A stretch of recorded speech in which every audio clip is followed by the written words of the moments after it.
শেষ সিজদার অপেক্ষায় প্রাচীন এক মসজিদ পদ্মার পেটে চলে যাবার আগে নিঃসঙ্গ দাঁড়িয়ে রয়েছে।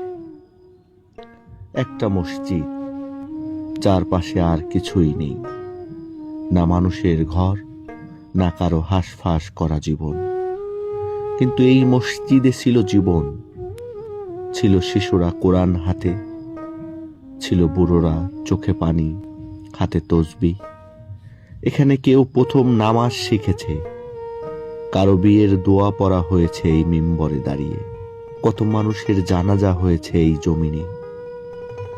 এখানে মানুষ শুধু সিজদা দেয়নি, এখানে মানুষ ভালোবেসেছে, কেঁদেছে, বেঁচেছে। আজ কিছুই নেই। পদ্মা ধীরে ধীরে সব গিলে ফেলেছে।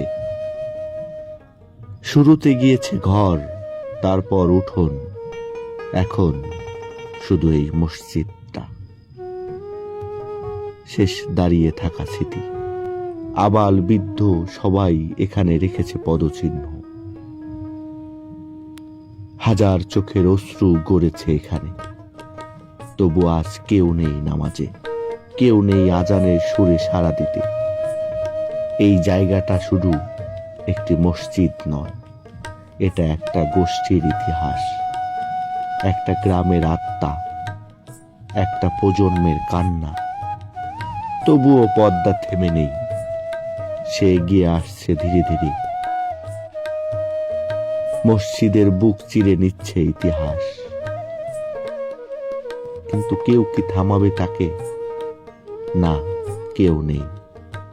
এই মসজিদটা আজ শুধু অপেক্ষায়, শেষ সিজদা, শেষ আজান, শেষ কান্না।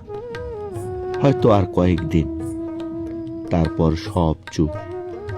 মাটির নিচে চলে যাবে ইতিহাস, চোখের জলে ভেসে যাবে নামাজ গড়ার শেষ আশ্রয়।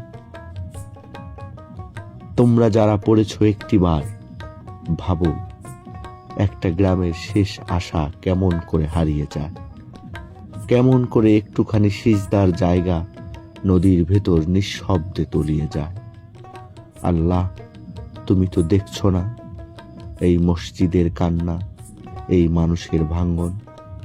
তুমি কি চুপ থাকবে? এই কান্না শুধু মাটি হারানোর না, এটি আল্লাহর ঘর হারানোর, একটি গ্রামের হৃদয় ভাঙার গল্প।